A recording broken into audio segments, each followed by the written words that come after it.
There's Bruce.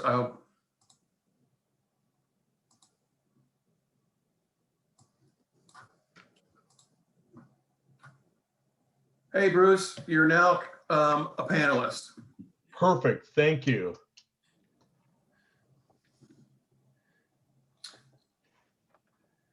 We will get started here in about 2 minutes. All the attendees are starting to come in. Okay. And Sam, you will share the screen for my part and your part, correct? Yes, and I hand it off to Brandon. Okay. Bruce, I will let you introduce your team. You will be going first in the presentation order. Great. And I'll say hi to Jennifer and Patrick before we get started. So, Yeah. Hi, Bruce. How are you? doing fine. Good to see you. Good to see you, and good to see you, Patrick. Okay.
Give it a couple more minutes and then we'll get started.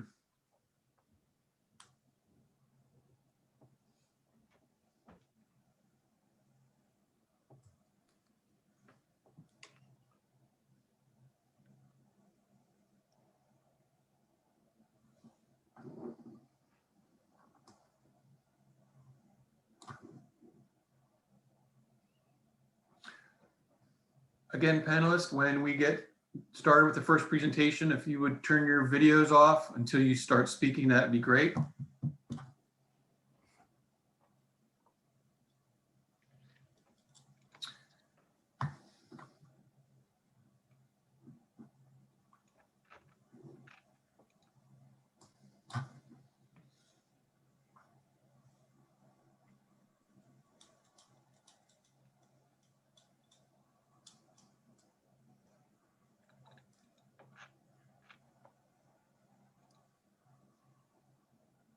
Well, my clock has 10:01, so we will get this energy assistance webinar started. Hello, everyone.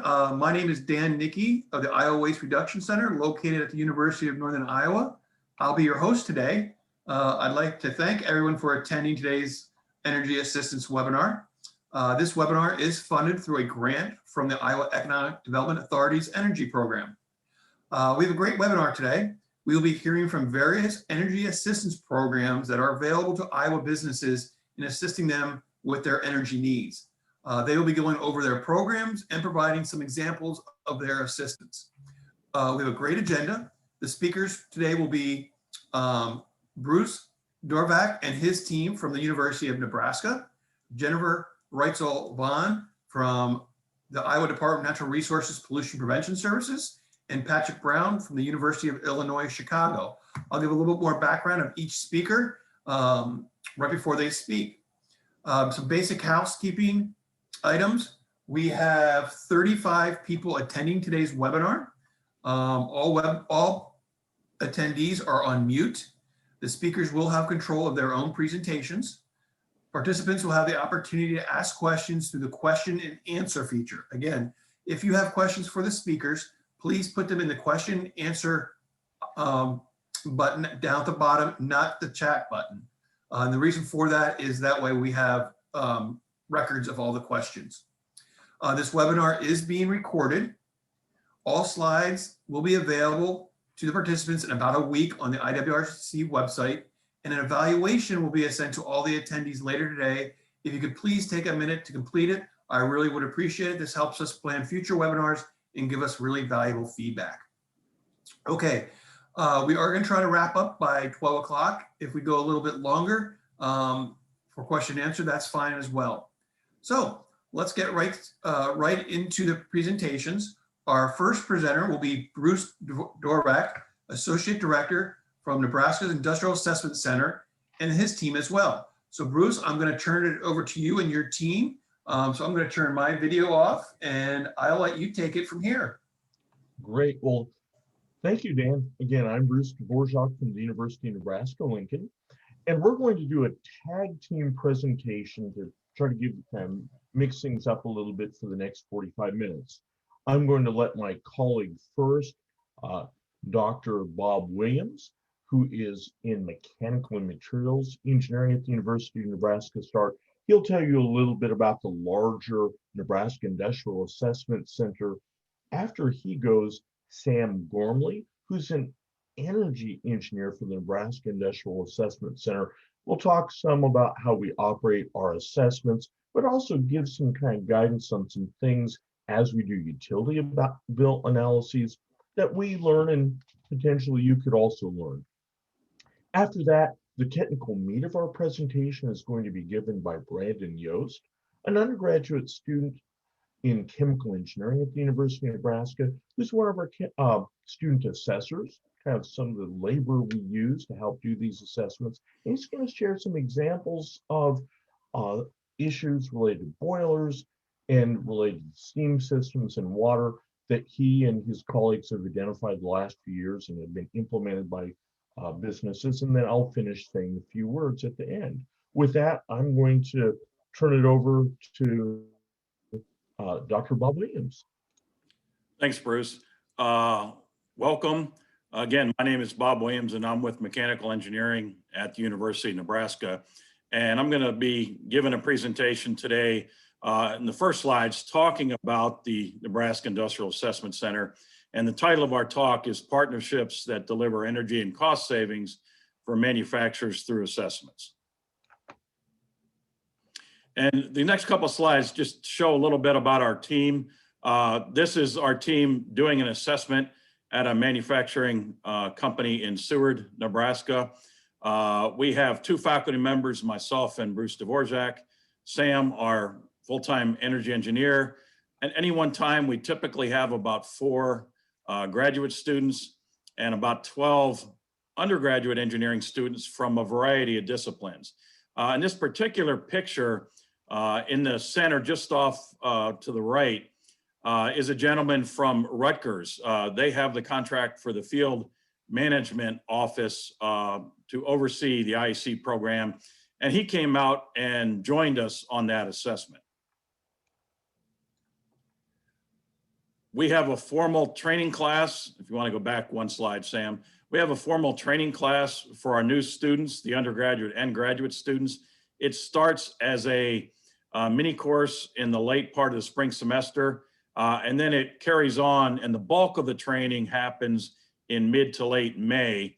And this is our class with the faculty and staff.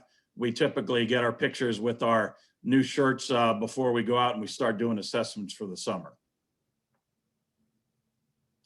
And the IEC program itself has been around for about 40 years. We put a proposal in the spring of 2016. We were told in August that we would be funded, and we officially started on September 1st. So we're getting ready to transition into the last year of a 5-year grant, and we plan to submit a proposal to get another 5 years. The idea behind the IEC program is that these centers train teams of students and they go out and perform no-cost energy, productivity, and waste assessments for the small to medium-sized manufacturers, and we'll define what that means from the government standpoint.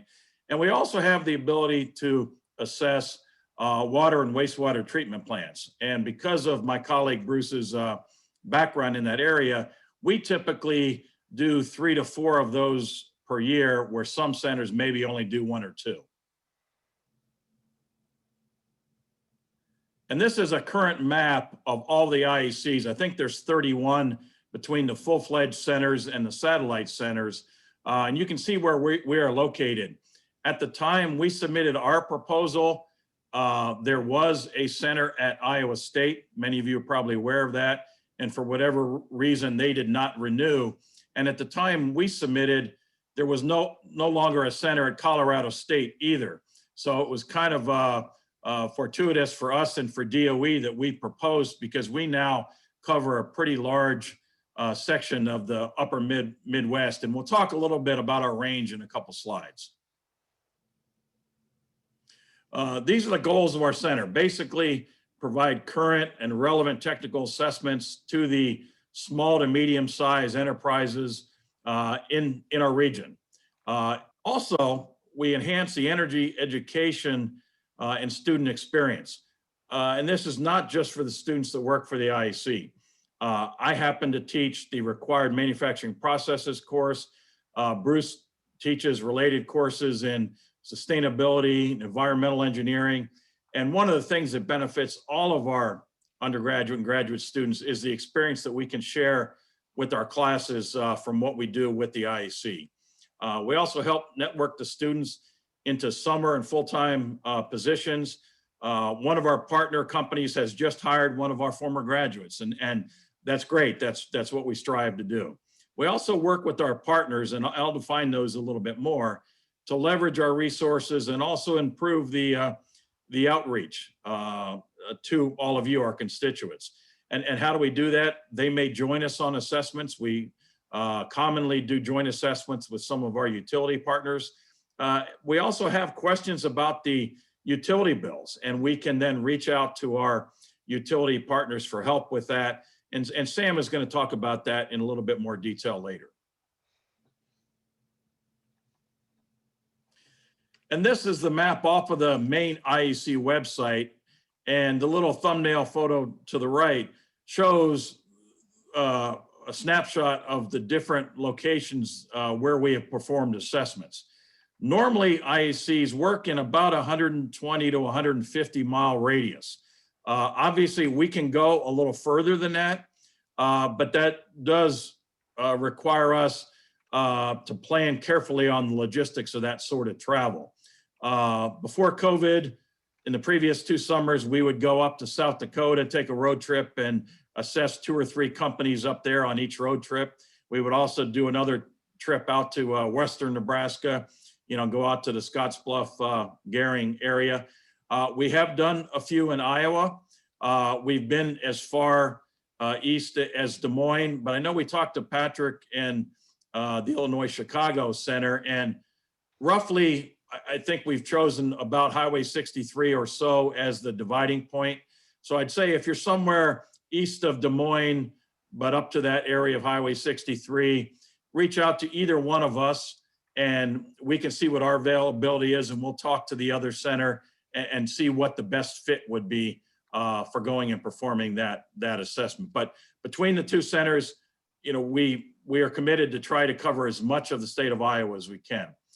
And these are the target metrics from IEC, that the companies that are assessed have gross annual sales below 100 million, fewer than 500 employees at the site. But the key one is annual total utility bills between 100,000 and 2.5 million. That last bullet is pretty firm. The other 2, particularly the annual sales, we have been able to get permission to assess companies that have even had 200-300 million in sales. It really depends on their business. We've done some food processing places just because of the turnover of their products. They were up in the 300 million range, but they met the other metrics. And we can request an exemption from the IEC program, and we're happy to do that. This is just a partial list of some of the topics that we feel pretty comfortable looking at when we go into your facility. Almost every plant that we go in, we look at lighting. I think most of you have already started to upgrade to LEDs. We will still go in and look at that. We have a local partner that helps us and helps train our students because the technology and lighting is changing so fast. We try to stay up to date with that.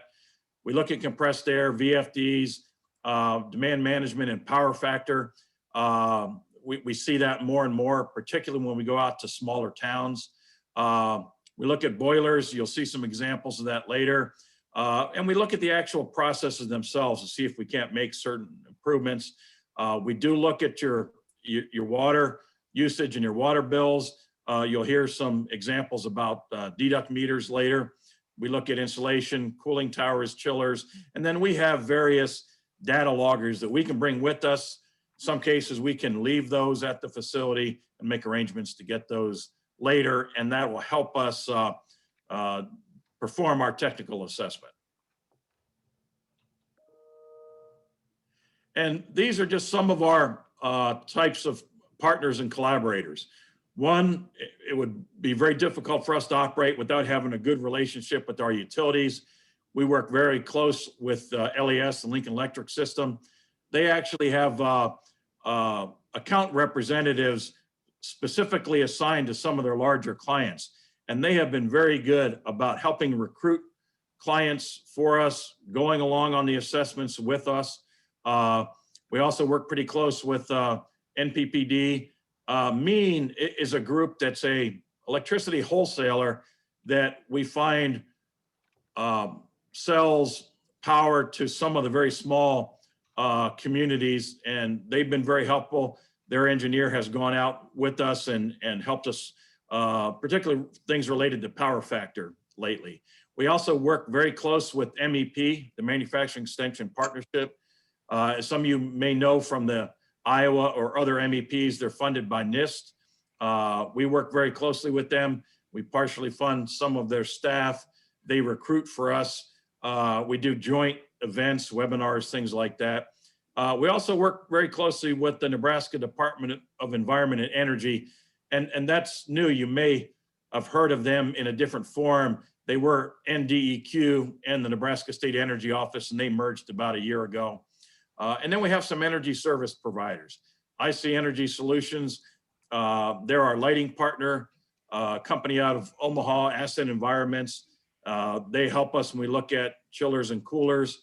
When it comes to boilers and compressors, we deal with Rasmussen Mechanical Services. And not only do they help us with assessments, they actually are part of our training class. They will come in and talk to our students. And I wanted to put this last little pop-up because we find very often that when we go into a client, the person you're dealing with compressors or boilers, et cetera, may already be someone that we're dealing with. An example would be Rasmussen, and they're out of Council Bluffs, Iowa. So at this point, I think we're going to turn it over to Sam Gormley. Sam is a full-time energy engineer that is on staff with us. He's been working full-time for about 3 years. He is often the main point of contact between the client and our center when it comes to collecting the bills and making sure we have everything. And he also oversees the students, and he is the final one helping us gather everything together and get the technical report uploaded to the IEC database and also sent out to the client. So I'll turn it over to Sam. Okay, thank you very much, Dr. Williams. As stated, my name is Sam Gormley, and I do many things on staff for the NIAC. Today, I'm going to talk about our assessment cycle and how a similar process might benefit your company as well to save yourself some money. The three major phases of our assessment are shown here. We have pre-assessment, assessment day, and post-assessment. And we'll take each one of those in turn and talk about how we approach finding potential savings for our clients.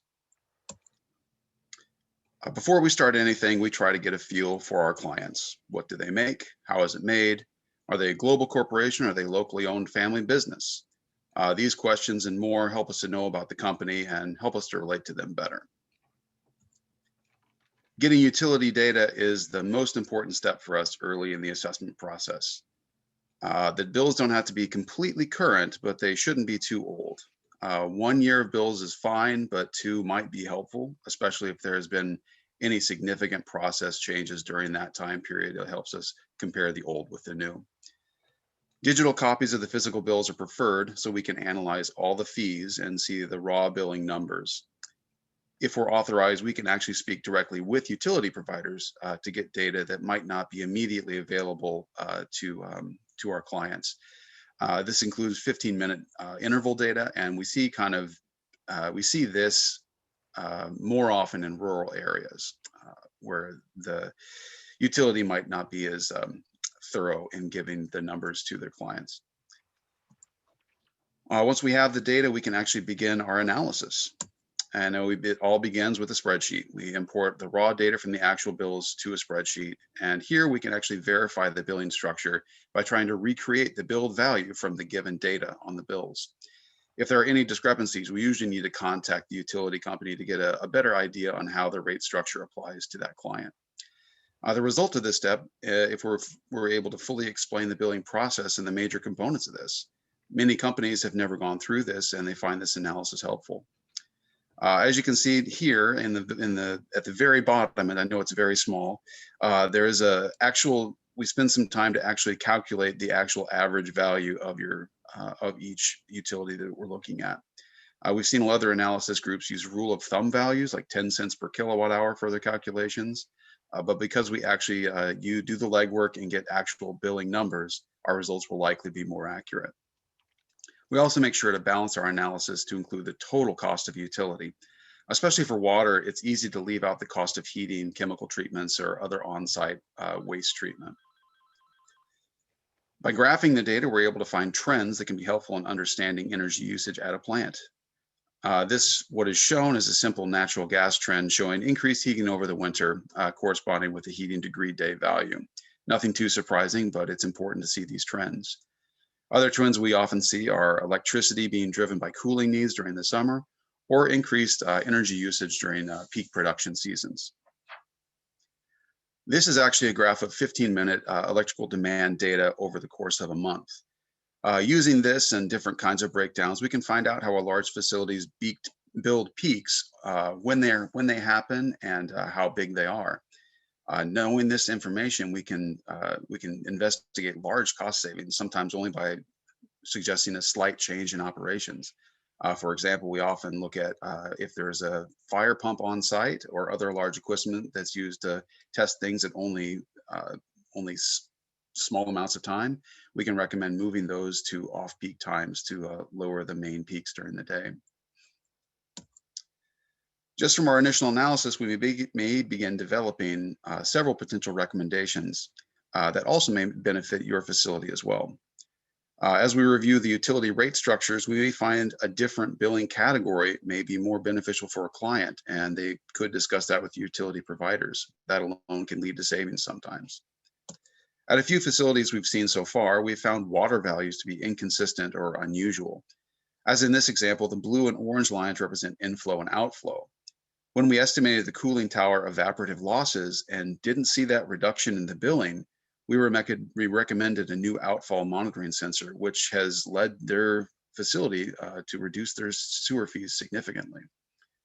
As I mentioned before, using 15-minute demand data, we may target a potential demand reduction leading to savings.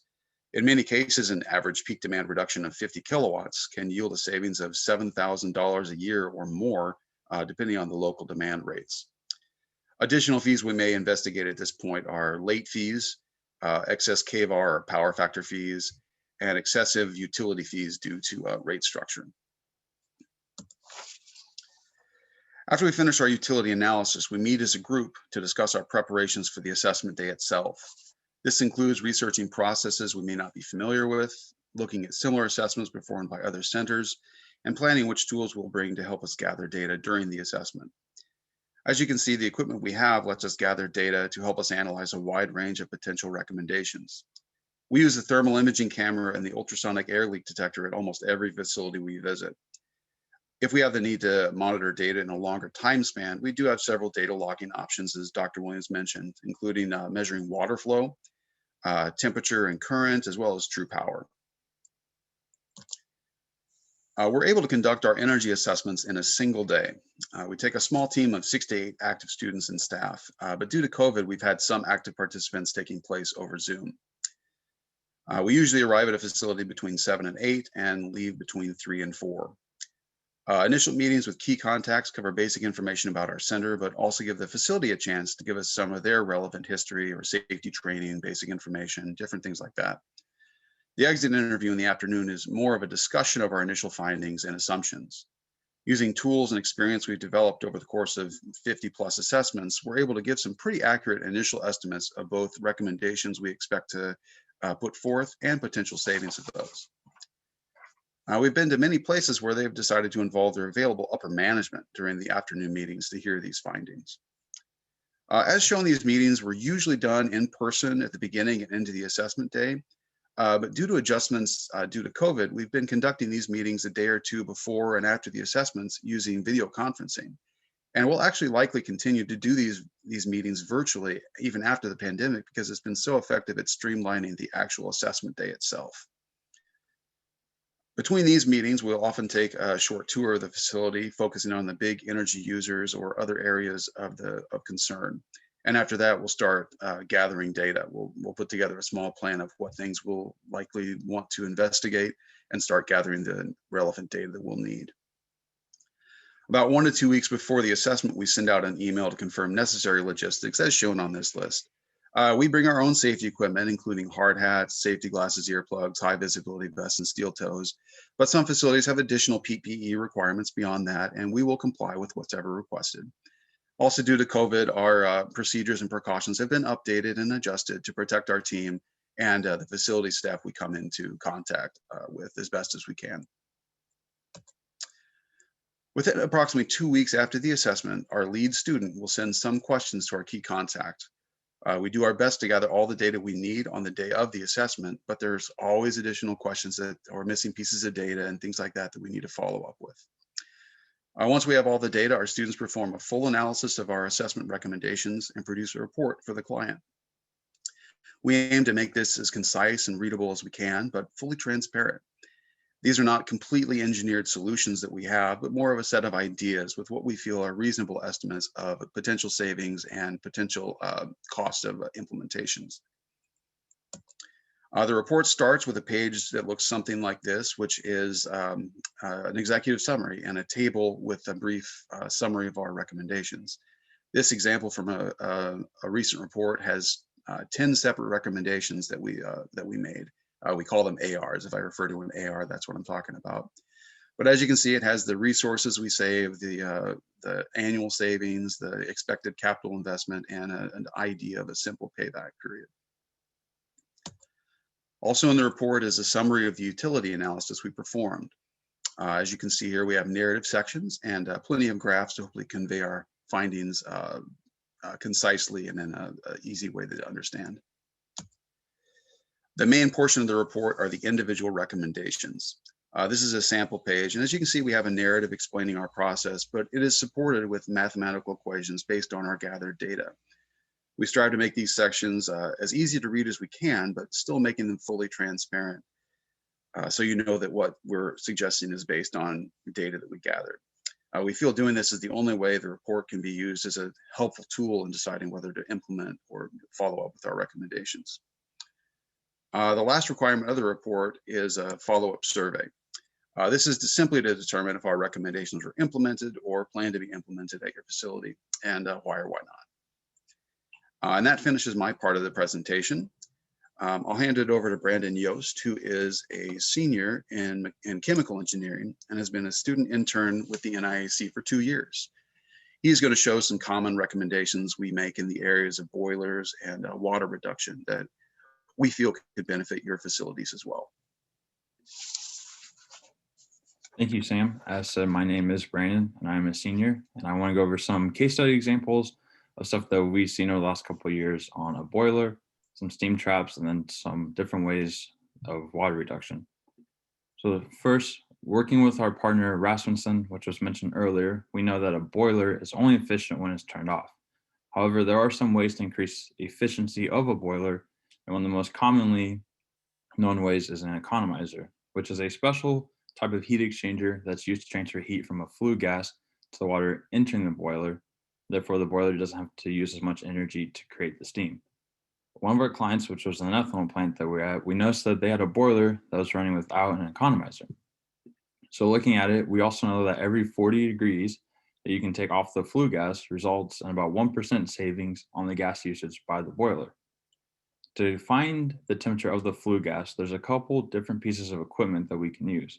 One that we like to use, which sometimes tends to be a little more accurate, is a flue gas analyzer, which also collects other data besides the temperature, such as the percent of oxygen in the flue gas, which could show if additional maintenance on the boiler needs to be made. Another piece of equipment, which is a very simple one, is a FLIR camera, which can be used to find the temperature very easily. We like to use this percent reduction equation, where you just take the temperature of the flue gas, divide by 40 degrees, to see what the possible reduction would be. At our client, we know that the temperature of their flue gas was 240 degrees Fahrenheit, which this means the maximum percent reduction could be 6%. This is assuming that the boiler is running at 100% load. However, the boiler is only running at 90% load. Therefore, the percent reduction would only be about 5.4%. We would take that percent reduction and take that times the amount of natural gas that the boiler is using in a year, which we determined from our utility bill analysis. Taking that times the utility rate that we also found, we know that they would save about $64,000 a year just on natural gas to the boiler if an economizer was installed. To put that in perspective, that plant was spending about $1.1 million a year on their natural gas bills.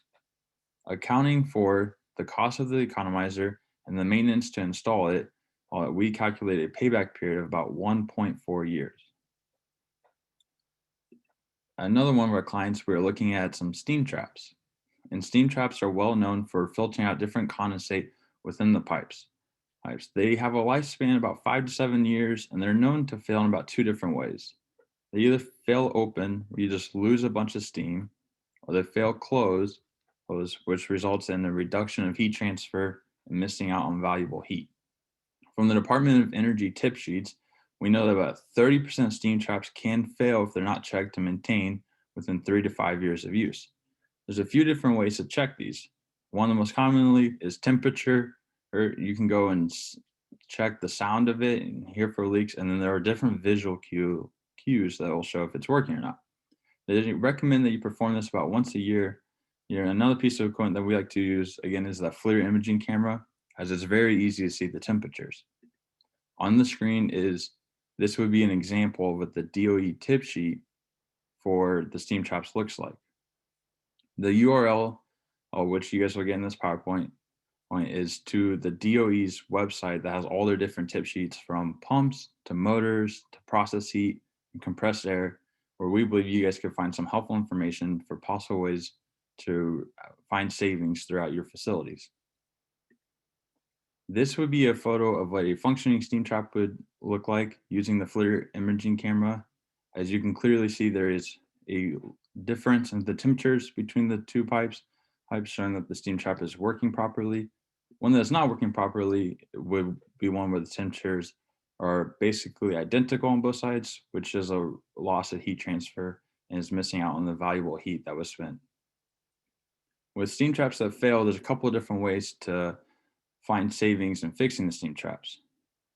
But first, you have to know how they lose money. So steam traps are, the ways that they lose money is either in the steam that's lost that's just blowing right through, or the heat transfer that's being missed out on. Looking at the cost of steam loss, which we will show an example of this on the next slide, is you want to take the amount of steam that's being lost per hour, or take that times the amount of hours the steam trap's in use, and then times the cost of the steam. And this table on the screen that you see, it was taken from the National Board of Boilers and Pressure Vessel Inspectors. This table was created on the assumption that for every 1,000 pounds of steam, it takes $5 to make. And this was to give an idea of what fixing different size steam traps would be like, and the amount of savings that could be expected per year. Looking at our client, we know that they have 4 failed traps that we found throughout the facility. We also know that they were losing about 48 pounds per hour of steam because of these traps. Using that cost of steam loss equation, which is shown on the previous slide, we know that each trap was costing the facility about $1,100 a year in lost steam, this would be a total of about $4,600 a year on steam that's being lost due to traps that are failing. Accounting for the cost of maintenance to go and fix all these traps, we know that if they were all to be fixed, this would only take a payback period of about 0.3 years. Now, after looking at some steam traps, we want to go over a couple different ways that water can be reduced in a facility. We know from our own experience in Nebraska that 60 to 80% of the cost of water is just in heating the water itself, which is used a lot in sanitation purposes at food manufacturing. We also know that food manufacturing plants, and they tend to have problems where product can be lost due to water sweeping it away or tanks overfilling. So reducing the water could also lead to reduction in product loss, as well as big reduction in wastewater and water bills, which these numbers can be very significant at times. We use the ultrasonic flow meter, as was mentioned earlier, for collecting data, and can also be used to verify that different sensors and flow meters are working properly. The photo on the bottom right of the screen is the picture of an ultrasonic flow meter that is currently being connected to a pipe and is collecting data. We want to show this example of data that was collected using an ultrasonic flow meter over a 7-day period at one of our clients. One of the things that they found interesting when we showed them this is they did not realize that about 30% of their water usage was just for overnight cleaning purposes. They were aware of the high water usage during the day.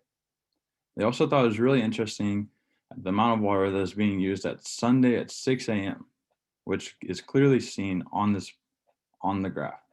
Another thing that can also be seen when taking data for a period this long is the amount of variability in water that is used either throughout the week or a day-by-day basis per hour. We want to show a couple different examples of different pieces of equipment that could be implemented from simple to large water reduction recommendations. One that's commonly seen a lot in food manufacturing plants is a squeeze nozzle, or could also be used, a foot pedal could also be used, therefore water cannot be left on. Another thing is flow constrictors, which these are commonly used for overnight cleaning therefore there's no over usage of the hot water. Another one that is installed quite a bit is a level sensor, where we actually had a client where they were losing a special pickling solution due to the fact that their tank kept overfilling. They installed a level sensor, which stopped the overfilling process, as therefore they were no longer losing their special pickling solution, which means they weren't losing as much product. Deduct meters, as you heard earlier, are used mainly in sprinkler systems. And so this way the facility is not charged a wastewater fee for water that's not actually wastewater. As well as a closed loop chiller system can be used.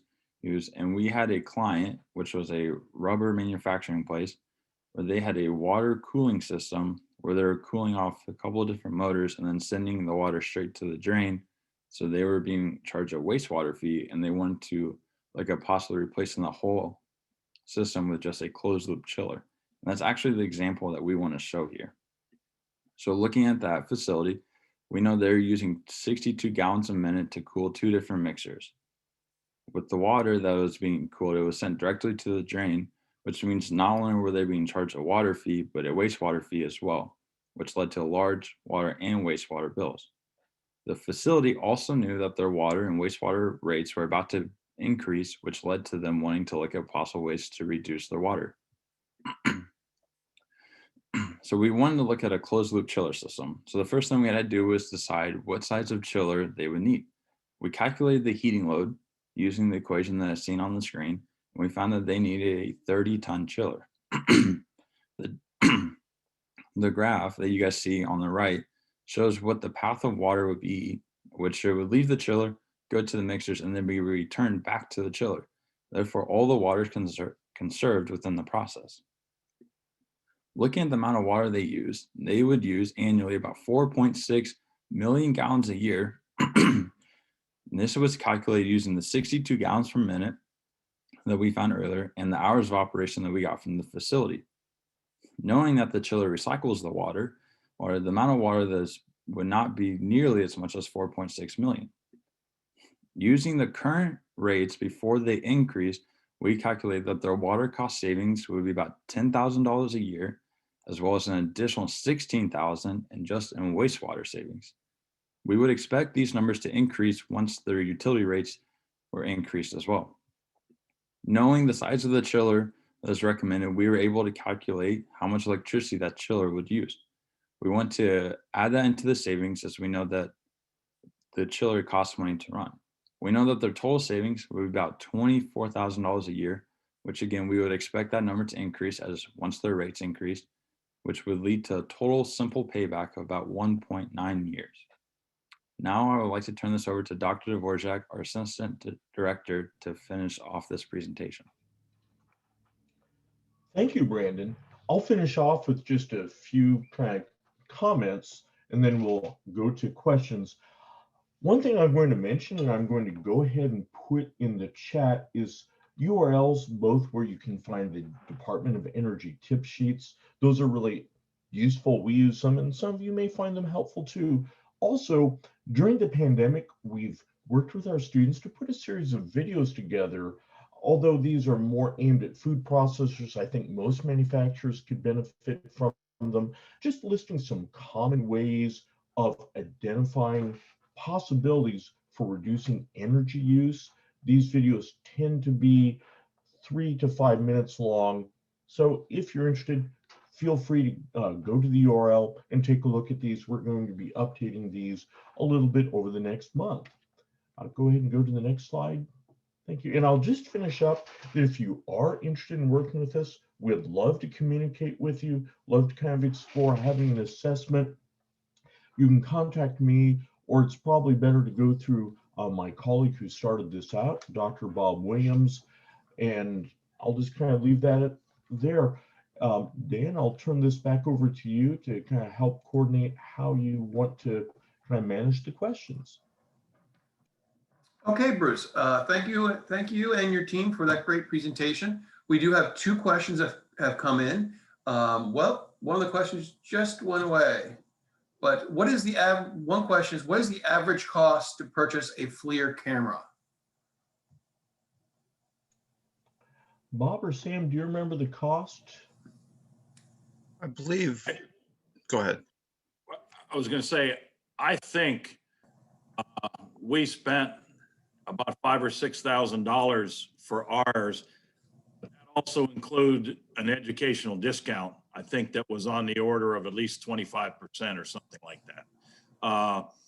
I know talking to some clients have some that they've purchased that were a little bit cheaper than that, but I'm thinking that's about what we paid for ours. And if I could add a little bit, I did see that other question before it kind of disappeared, and it might be worth trying to address that very briefly. And I answered it. Oh, you did? Okay. Yep. You might address that nonetheless, Bob. I think that's nice. Well, the first part of the question was, do we do a complete audit on the compressed air leaks in the facility? And the reality is that no, we don't have time to do all of it. That's one thing we do early on when we're meeting with the representatives from the company and we're taking the tour, is we try to find out if there's certain areas of the facility that they know there are some issues with and they'd like us to look at. We will make sure we cover those areas in as much detail as possible. But the reality is we normally survey about 25% or so of the facility, and then we extrapolate the results when we do our full recommendations. We have another question. Are the 1 million, it went away. Samuel, would you please answer that question for the rest of the audience? I think Sure. Absolutely. It's that is a per facility sort of thing. So if it's a global company, that's all right. As long as your particular facility is under the metrics, then we are more than willing to work with you. Could you repeat the question for the benefit of the rest of the audience? Oh yeah, sorry about that. It is, are there 100 million annual revenue and less than 500 employees per facility or overall company? And I think we might want to add to that. DOE does put some restrictions. For example, if a plant has or a company has multiple plants in a certain area, like let's say just in the state of Nebraska, for example, there was 2 plants under the same company. They may ask us not to assess both of those plants in the same year.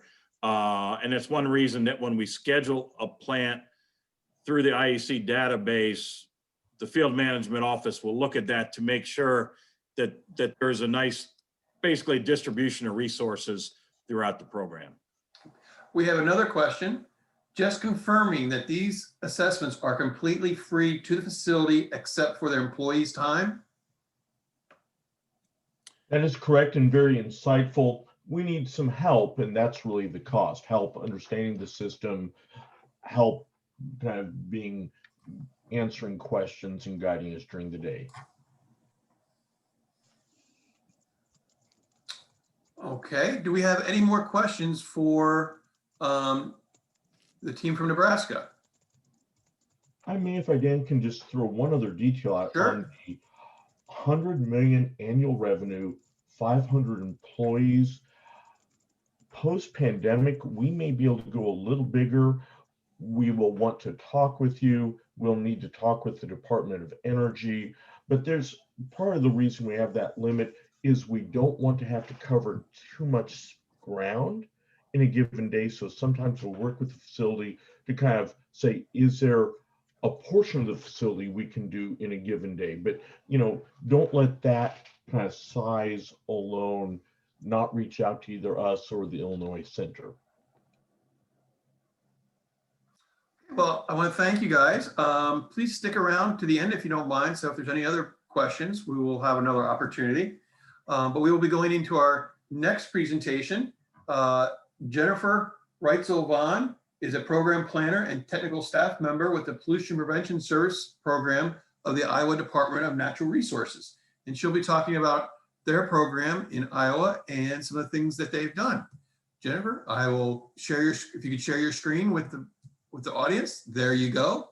And again, we will, she will take questions through the question and answer, and I will ask those questions to her at the end of her presentation. It's all yours, Jen. Great, thanks, Dan. And good morning, everyone. As Dan said, my name is Jennifer Reitzel-Vaughn. I work with the Iowa Pollution Prevention Services Program. Just to give you a little bit of background as well about our program, for those that might not be familiar with it. We are a statewide technical assistance program housed within the Iowa Department of Natural Resources. We were established to be a resource for Iowa businesses to implement what we call pollution prevention initiatives in their facilities. A lot of people with the name pollution prevention aren't entirely sure what that means or what that represents. Really, by way of EPA definition, pollution prevention is defined as focusing on source reduction strategy, which then source reduction strategies, meaning basically anything that will allow you to identify and implement ways to reduce waste in your operation at the source, rather than treating it or disposing of it end of life or end of stack. So really our whole focus is working with companies to figure out ways to stop waste from being generated in the first place, instead of having to manage it once it's been generated. So in practical applications, this means that we're working with companies to identify and implement energy reduction or energy efficiency type projects, water reduction projects, hazardous waste reduction projects, those types of things. Really anything that improves environmental performance by hopefully reducing your environmental footprint and eliminating waste. And as I mentioned earlier, the pollution prevention program is an EPA sponsored program. I believe all 50 states, or probably close to all 50 states in the United States, does have some variation of a pollution prevention or a P2 type program. A couple of other noteworthy things about our Iowa program. We are established in Iowa code as a confidential program. What that means is that although we are housed within Iowa DNR, which is a regulatory agency, the information that we gather working with companies is protected in Iowa code as being confidential between our program and the company. So no one outside of our program has access to the work that we do, the information that we gather, the knowledge that we obtain, that type of thing. This in particular is a really critical protection that we take pretty seriously, so companies know that they can freely work with us, even though we are housed within a regulatory facility. We are also non-regulatory, meaning that we don't assist companies with permit writing, we don't give advice on or determine environmental compliance. Our role is strictly non-regulatory, assisting with sort of the broader environmental sustainability type goals, like providing resources to assist with energy use goals, reducing facility greenhouse gas emissions, those types of things. The Iowa code that formed us also helps us define who our eligible client base is. And so primarily within Iowa, we work with what we deem as large Iowa business and industry. Companies or facilities that have at least 100 employees or more, although there are a few exceptions where we can work with a facility regardless of size. For example, if you are a large quantity generator under RCRA rules, if you're a TRI reporter, those types of things. There are a couple of exceptions like that where then we can work with you regardless of employee size. A couple of the core services that our program offers facilities in Iowa. We can do what we call P2 assessments. And there are a couple of different types of assessments that are listed there on the slide. Essentially, it's well, I'll start with opportunity assessments. Really, an opportunity assessments being kind of a higher level overview of your facility, looking at all the different processes, gathering some kind of high level information from you to then help you determine where you might have opportunities for improvement, saving energy, saving water, reducing waste, that type of thing. In just a broad sense, like these are some areas where maybe you could look at a little bit further or do maybe a more in-depth assessment to determine maybe some opportunities for improvement there. Focused assessments would be then a deeper analysis, sort of similar to what the IAC folks referenced as their process, where we're able to maybe key in a little bit further on one type of system or one type of process to give you more specific information. And then thermographic assessments, where we can do that either within a facility on a specific process or looking at more building envelope type issues. Something that I want to spend a little bit more time on kind of throughout the presentation, though, is our pollution prevention intern program, which is kind of one of the key pillars, I would say, of our program. This is a program that started about 20 years ago, where we are able to match engineering interns, engineering students, with host companies that have applied to our program requesting an engineering intern to identify, or I'm sorry, to work on a focus project that company has identified. Well, those would be similar types of projects as what would commonly be done in some type of an assessment, some type of an energy reduction project, water, wastewater type project, where the goal is improving environmental performance. And so companies can apply to our intern program if it's a project that's maybe a little bit larger in scope, really, than what is able to be addressed through, just a couple of day, maybe on-site assessment type service. This is a way to be able to have a technical resource on site for the duration of a summer or a co-op type period, where you can have that person working on developing and implementing recommendations on that focus project during that time.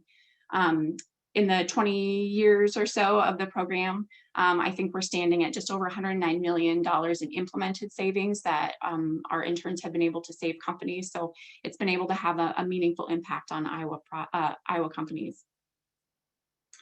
A couple of other services that we offer, we do offer environmental management system assistance. So for folks that are ISO certified or who are interested in just EMS, even if you don't have an EMS in place, we're able to offer either on-site or remote support resources, in terms of continuous improvement of an existing EMS, or maybe some tips or pointers or suggestions on guiding, an EMS development type effort at your facility. We offer a number of workshops and trainings. Previously, those had been more in person. Now with COVID, obviously, we're doing them online, and I hope that we do, and I think we will continue to do more of those online as well, even post-COVID.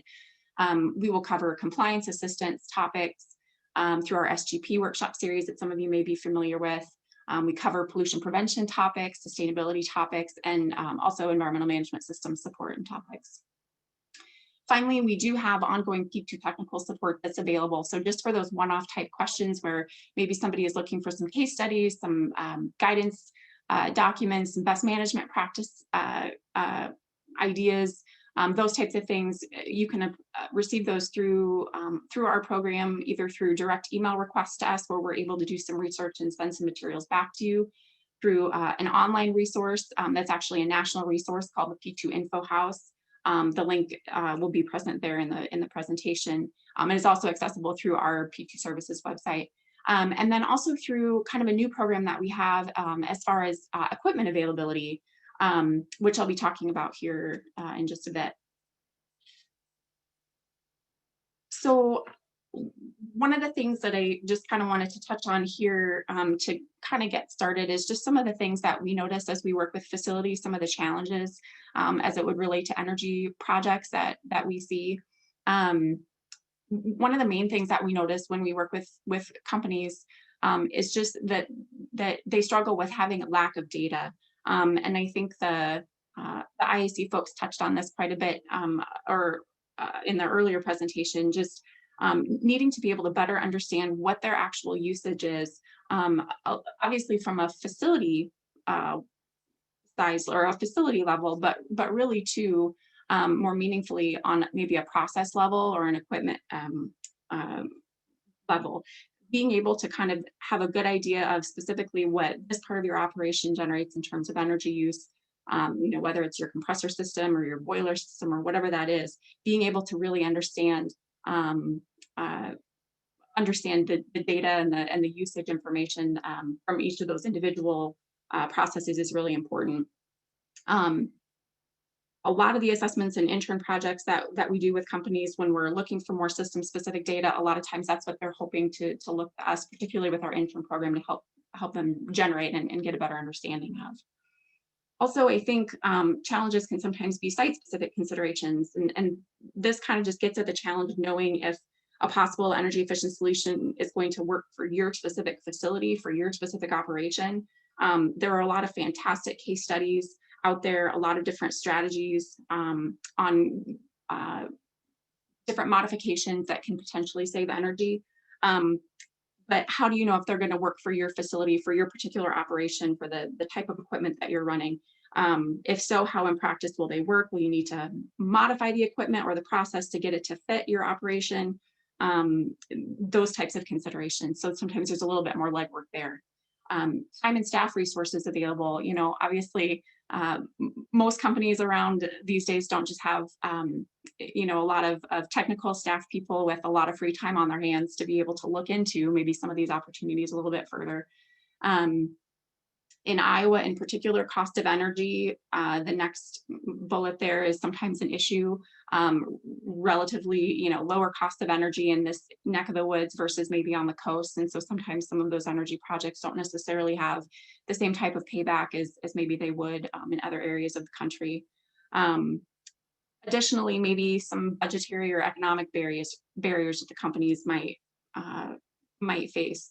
Sometimes these types of energy projects or environmental improvement type projects are competing with other maybe production specific type capital projects. And so depending on how companies are set up, sometimes it can be difficult for there to be a recognition, maybe in upper management or beyond of the value of investing in these projects, when everybody's kind of competing for the same pot of money.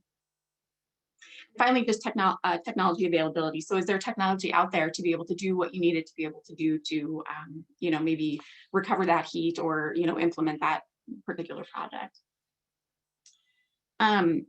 So with some of these challenges, a couple of the service areas that I wanted to highlight that might be unique to our program that can assist is, as I mentioned, the internship program that we offer. And then also talk a little bit about equipment availability that might be of interest to some of you. So with our internships, hopefully some of you are familiar with this part of our program, but for those companies out there that feel like they have projects that are going to require kind of a longer term investment of time and analysis and resources, where really you feel like for this particular type of project, it would really help us to be able to have somebody on site sort of long-term to do long-term data collection, long-term analysis, observing those systems in different operating windows, different times of the year, temperature-wise, those types of things. All of those considerations might be reasons why an internship might be appealing to a company to address a project. Also site-specific solutions that I referenced earlier. So if maybe you have a great idea, or maybe you've had an assessment previously where there've been some really good, opportunities identified, and maybe some solutions identified, and you just want to make sure that for your particular operation that you can do the data collection to make sure that it's going to work for your specific facility, for your specific setup. Internships are a great option to be able to have somebody there to, again, kind of do that long-term work. The other emphasis with the internships that we like to touch on is just the fact that we really try to focus those interns on not just recommendations, but implementation. And so, as I mentioned earlier, with companies not having a lot of people around to spearhead these types of projects, sometimes it's an advantage to be able to have a skilled engineering student on site to not only develop recommendations, but also be able to be sort of the project driver and the project manager when it comes to implementation. And so if the company is able to get approval to move forward on some of these operational changes, that intern can really drive that implementation process and try to actually get it into operation for you, get it into practice for you. The second thing I want to talk a little bit about, and it is new for our program actually just since this fall, is the availability of some monitoring equipment and some support in the way of equipment work. This is something, like I said, we were able to develop and make available this past fall. So our program uses a variety of monitoring equipment when we do assessments and with our interns, when they arrive on site for intern projects, they use the same equipment throughout the duration of their internship. A lot of the equipment is similar to what the Nebraska IAC touched on earlier. We're talking about data loggers, ULDs, non-contact temperature guns, different things along those lines as it would relate to energy efficiency projects. And historically, we have been able to make that equipment available to our interns through the summer, and then throughout the fall, keep it for our own use. We were recently able to develop an opportunity for a way to make this equipment available on a limited basis for our clients' use outside of either of those intern or assessment services. So for example, if you are a facility that is maybe wanting to monitor operation of motors or pumps, or maybe monitor lighting or room occupancy for like a lighting project, we have data loggers that you may be able to obtain to use out in your own facility for whatever data collection needs that you might have. Or similarly with a ULD, if you're wanting to do, look for some compressed air leaks or use it along with like a trap survey for your steam system, we may be able to provide some of that equipment for you to be able to use yourself at your own facility. A few key things about this program that is there would be a deposit required to use the equipment, and we can work with you to make sure that you're able to get the equipment that you need. The other part of it is that because we do use this equipment heavily during the summer and then periodically through not summer months as well, through assessment work and whatnot, it would just availability of the equipment would be subject to our need to use that equipment. So there might be some variations there in terms of what might be available and when. But if you have any questions, or if you would be interested in learning more about this part of our program, feel free to reach out to us and we can kind of fill you in on a little bit more of the information there that you might need to know. So I've got a couple of slides here on just some common energy opportunities that we see when we work with facilities. A lot of these are going to be similar to what the IAC teams are going to talk to, so I'm not going to really spend much time on these, but suffice it to say that, I think that as we all go out into facilities and work directly with companies on these projects, we're all sort of seeing similar opportunities or seeing similar areas where, maybe, some of us might be able to provide some resources and recommendations for you through boiler systems in a lot of the areas that the Nebraska team touched on with compressors, which I think Patrick will be talking about here from the Illinois team here shortly. And then lighting, primarily overlit spaces, so more lighting than what you need, or maybe fixtures not positioned where you need them, or maybe control systems that could be beefed up to give you a little bit more control over when lighting is being used. And then heat recovery, which I think Brandon touched on this a little bit earlier, and all the different places and ways that you'd be able to recover heat at your facility. With the time that I have remaining, I just want to touch on a few case summary profiles that I can provide and share. These are going to be projects that have been undertaken by a number of very proactive Iowa companies here in recent years through our pollution prevention intern program. And all of the projects have the goal of basically reducing energy consumption through a specific system that they were wanting to have assessed at their facility. You'll notice that there will be kind of a variety of different facility types, project types, and the information that I'll share, because it's through our intern program. We publish 2-page case summaries for all of our internship projects. All of those are available on our website. And so the information that I'm sharing here is also available in those case summaries. Again, if you'd like to visit our website and learn a little bit more about any of them. I'm just going to feature a few here and talk briefly about them. The first one that I'll highlight is a compressor project that we completed in partnership with JBS Swift Pork in Ottumwa, Iowa. This was through our intern program in 2019, so just a couple of years ago.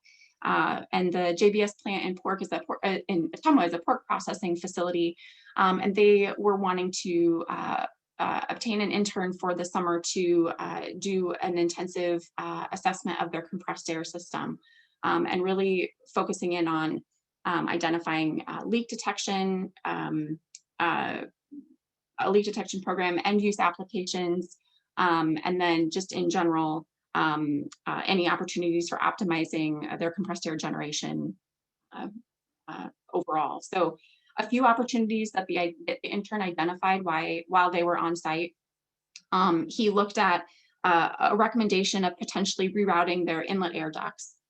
So the compressors in the plant were configured to draw air either from inside the plant or inside the compressor room. In your facilities, you know, that can be located in a variety of different areas. There can be benefits and drawbacks, obviously, in terms of where that's sited. In this particular project's case, the intern recommended that instead of either of those locations, they recommended drawing ambient air from a different place within the plant, which would be a significant cost savings. So just identifying maybe where that air draw is taking place, and determining if that's an optimal location for that to be sited. Additional storage capacity. This is also always a big one in a lot of facilities. This intern was able to identify that the facility could benefit from expanding their dry storage capacity. And in particular, when looking at dry storage, not just capacity, but also where can you optimally site that within your facility, both from, you know, having it in optimal locations from an operations standpoint, but then also where do you just have the footprint to be able to site some of those tanks. So the intern was able to identify some opportunities for them to be able to increase that to achieve some energy savings. Efficient air nozzles. This is always, again, a really big one, looking at the end use that compressed air is being used, and are you using the most efficient and optimal air nozzle for that application. So for the JBS plant, looking at air nozzles that were used on lines that supplied air to their sanitation process in the overnight hours. This was something that you know, was a big interest to them. The intern was able to make some initial recommendations based on some possible nozzles that they could look at that might reduce the amount of compressed air that was being used.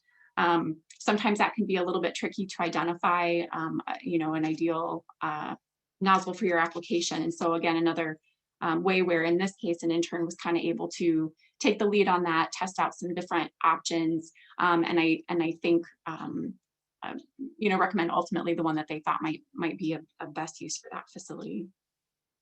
Uninstalling unnecessary equipment. So if you have a piece of equipment as part of the process, in this case, the company had a chilled water to air heat exchanger that was acting as a preliminary refrigerant cooler upstream of their vertical air receiver. And so in this case, after analyzing inlet air temperature to the vertical air receiver, the cooling provided by that heat exchanger was shown to be unnecessary. And so the company was able to uninstall it and save some energy that way. And then overall, you know, hopefully being able to kind of tighten up and button up the system kind of throughout the facility, you know, you would hopefully have the goal of being able to reduce your overall supply pressure. And so if the company was able to implement the different recommendations that the intern had made kind of with some of these other areas, the hope was that maybe they might be able to achieve a little bit of a reduction in supply pressure. Another profile that I'd like to highlight is one that we did with the Woodward Resource Center in Woodward, Iowa a few years back. The Woodward Resource Center is a facility that provides services as a licensed intermediate care facility for the intellectually disabled. And it has a pretty large geographic footprint to its campus. And so back in 2017, they partnered with our intern program to identify opportunities to improve boiler and steam system efficiency to reduce their energy costs. They use a steam heating system for 19 buildings on their campus. And so because it's a pretty expansive system, they were hoping to have kind of a full-scale analysis done to identify opportunities for improvement. The big one, just as with any boiler system, was taking a look at trap repair and replacement. And while this is, again, sort of a straightforward recommendation, in a lot of cases, it was a real challenge for this campus just because of its size. And also since installation, less than 50% of the steam infrastructure had been replaced. And over the years, much of its condition had deteriorated. And so between that and the multiple buildings of all different ages and configurations, it was just a real challenge for a student to be able to go through, map the system, all of the traps, evaluate all of the traps, evaluate the piping and presence or lack of presence of insulation, that type of thing. So the intern utilized a combination of visual, temperature, and ultrasonic testing to conduct the survey. And then they compiled all that information into an organized database. And additionally, comprehensive information about the traps, including location, specifications, and current status, was also logged, which would hopefully benefit not just this particular project effort, but also future efforts to maintain the upgrades through a preventative maintenance program moving forward. In addition to that, as I mentioned, installation was evaluated as well, looking at opportunities for replacement and installation there. And then the other benefit of having Ethan, the intern for Woodward that summer, was that not only was he able to kind of do that initial assessment, but he was able to design a successful PM program that they were able to continue on then after the conclusion of his project. Another project that we did here recently was partnering with CNH Industrial America down in Burlington, Iowa. And they came to us wanting to partner to obtain an intern to look at improving the operating efficiency of the mini exhaust fans and makeup air units that they run. And in particular, they also wanted to prioritize and develop then an implementation schedule, since they too have a fairly large campus with a lot of different buildings. And so how best to go about implementing, on a building by building basis. So the intern that summer focused on looking at the exhaust fan system and exhaust fan timers. Observations of the exhaust systems throughout the plant revealed that most of the exhaust system equipment was running continuously. And so one particular building was selected to be the pilot building for the intern to address first, just based on the large number of exhaust fans relative to other buildings. And so the intern recommended placing controls on exhaust equipment, which could then be integrated into the facilities computer that they run. And it would be programmed with automatic on-off schedule that correlates with the times that the operators are working in the area. And so the intern being able to sort of go through and do that assessment, make those recommendations, and then also based on that experience, go through and prioritize that type of a similar recommendation on a building by building basis beyond sort of that initial pilot building was really valuable. The intern also looked at a lighting project as well. While they were there, CNH had already initiated an extensive HID replacement effort to upgrade lighting to LEDs with occupancy sensors. And so the intern sort of continued that work and took over inventory of the remaining HIDs on campus, on their campus, and calculated potential savings. And again, was able to help kind of prioritize then an ongoing implementation schedule beyond that.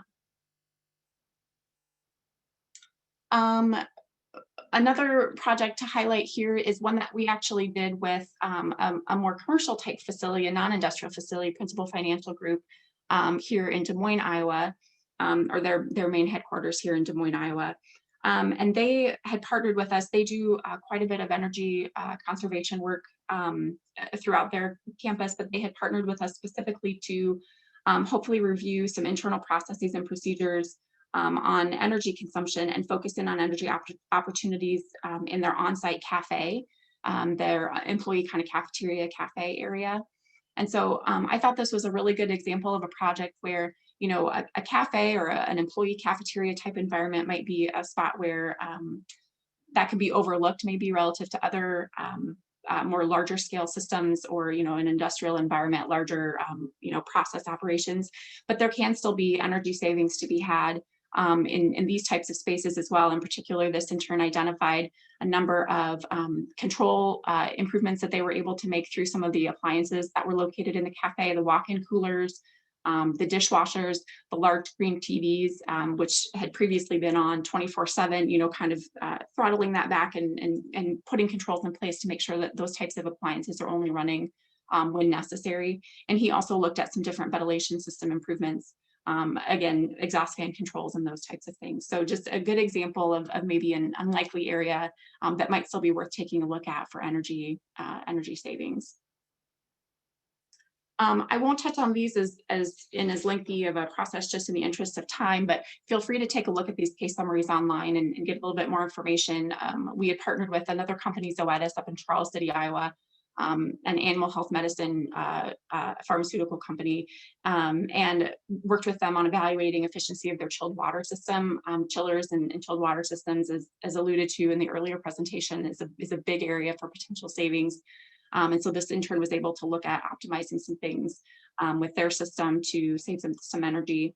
And then also here, finally, a project a few years back with Shira Snacks in Burlington, looking at heat recovery opportunities, where, you know, again, there can be quite a few opportunities between air-to-air heat exchangers, air-to-water, economizers as identified there on the slide, you know, where maybe there'd be some opportunities in facilities to be able to really capture heat and put it to use in other areas in your facility. So just a couple takeaways here that I hope some of these case summaries may have alluded to. Just, you know, the ability to have good site-specific data is really critical, whether it's monitoring data or, you know, billing data, as Nebraska talked about a little earlier. Being able to have some time to be able to capture that data or make observations in terms of analysis is really helpful. Being able to monitor systems in different times of year or different stages is good. Numerous resources available to help. I mean, between all the programs speaking today, different ways that we're able to support you. Please just know that you know, we're all very willing to help and provide whatever support we can in your energy reduction efforts. And so don't ever hesitate to reach out and to let us know what you need. I'm going to throw my contact information up here, but then I'll go ahead and turn it over to Dan. Okay, Jennifer, thank you. We do have one question for you.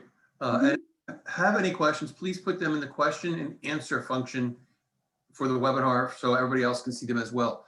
So the question is, what is the timing of the P2 internship program?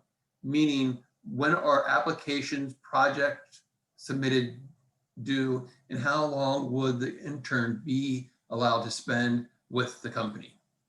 Yeah, so our intern kind of cycle usually begins in the fall. So usually sometime, I would say end of August, early September, the company application or the company project request form gets posted so that companies can submit requests to obtain an intern.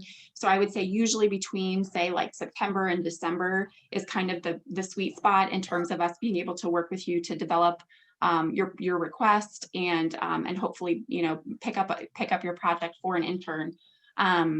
That being said, though, we do work with a lot of facilities. I mean, even this time of year, you know, coming to us and saying, you know, we've got this idea for a project, we kind of want to develop this further with you.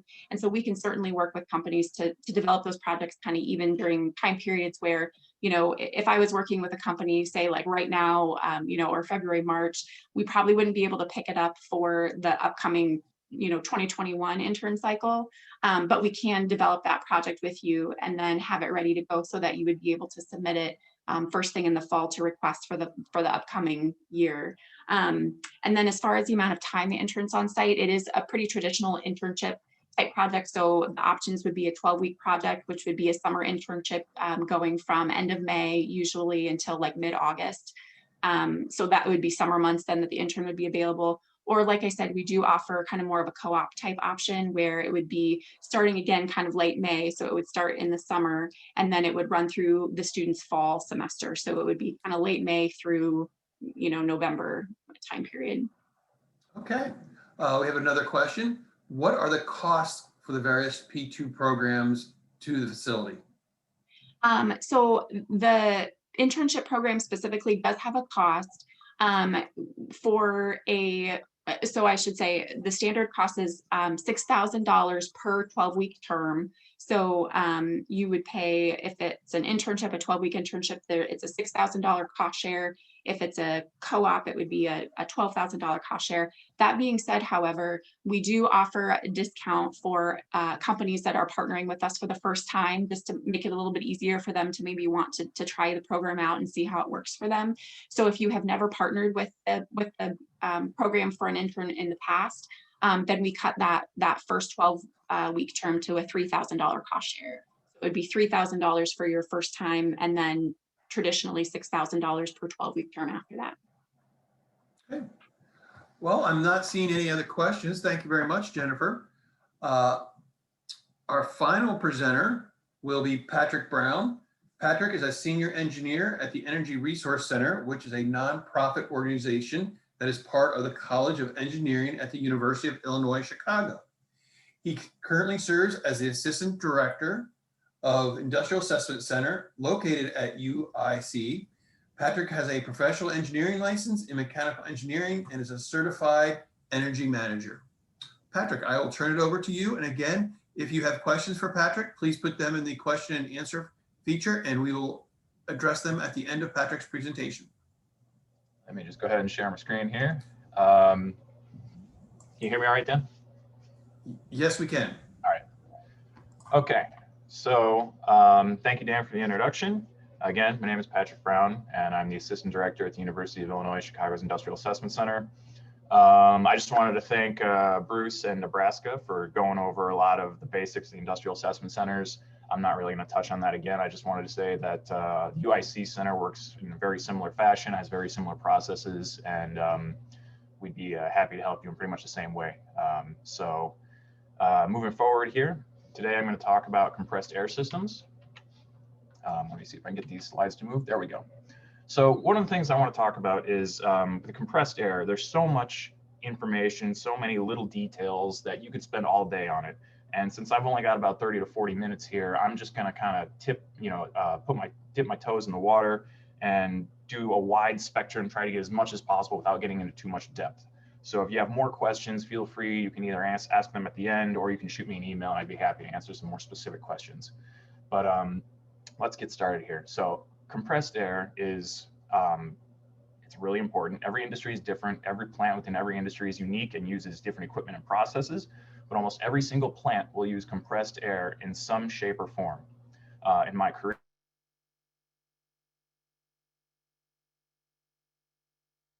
plant brand new, you don't know what's in there, you can pretty much guarantee there's going to be some kind of compressed air. So that's a good place to always start. According to the U.S. Department of Energy, compressed air can account for 10 to 30% of annual utility costs for a plant. That's a significant chunk of annual costs, and being able to understand, monitor, and reduce those costs can go a long way towards making a plant more competitive, economic, and resilient towards fluctuating energy prices. In addition to utility costs, compressed air can have a significant impact on both production quality and runtime. Poor quality can lead to product defects and higher maintenance costs for your system. Improperly designed, sized, or poorly maintained systems can force production lines to shut down due to equipment breakdowns or inadequate air supplies during high demand periods. All these issues can lead to thousands of dollars of costs and maintenance and lost revenue that don't even show up on your utility bills. So with those issues in mind, I've got three main goals for this presentation. First, I just kind of want to talk about some compressor basics. What's the rough breakdown in energy in versus energy out for a system? What are the costs to run a system? How can you calculate your own costs? Just some basic stuff there. Second, I'm going to go over 10 common compressed air energy efficiency measures. I'll touch briefly on what each measure is, how to identify them, and some basic examples of when to implement them. And then finally, at the end, I'm going to go over a case study and highlight some great resources that are available for more details on compressed air systems, the measures I've highlighted in this presentation, and then further educational opportunities. Okay, so like I said, let's start with the basics here. Now, I don't know exactly what the level of knowledge is for the entire audience here. So if this is all stuff that you already know, please forgive me. I just want to make sure I establish kind of a baseline of what we're looking at here. But what is the overall cost of compressed air? And what are those costs going towards? The U.S. Department of Energy has done some studies based on finding out this information. And I've got a couple of figures listed here from that study. So the first figure on the left is a chart of the overall costs of a compressed air system over the lifetime of the equipment. As you can see, compressed air equipment can be very expensive, as I'm sure many of us know, but the actual cost of running a system is over this lifespan is many times more expensive on average. We're looking at 76% of the total annual cost or total cost of a system over its life is going towards electricity just to run the system, with 12% going towards maintenance and 12% going towards the actual installation and equipment costs. This means that the premiums that you might spend on energy efficiency upgrades or additional planning for the system and all that early on will provide significant impacts on the run costs and pay for themselves over the lifetime of the equipment. So if roughly 76% of all compressed air costs are going towards energy to run the system, what is the breakdown of all those costs? Well, the figure on the right shows a picture of where all those costs end up going on average. So if you've got about an input of 100 kW, you can see about only 15% of that energy is actually going toward, or power is going towards the system in the actual production. As much as 80% is lost just due to the heat of compression. And then depending on the system, additional losses can be from the efficiency of the components. If you have leaks, system inefficiencies, you know, too much condensate, things like that. So with efficiencies this low, it is more important than ever to try and make your system as efficient as possible to reduce these costs. So now that you know where all your money is going, how do we estimate exactly how much of your money you'll be spending on your system? So I provided, this is just a ballpark example here of how to roughly estimate the total cost of running a system.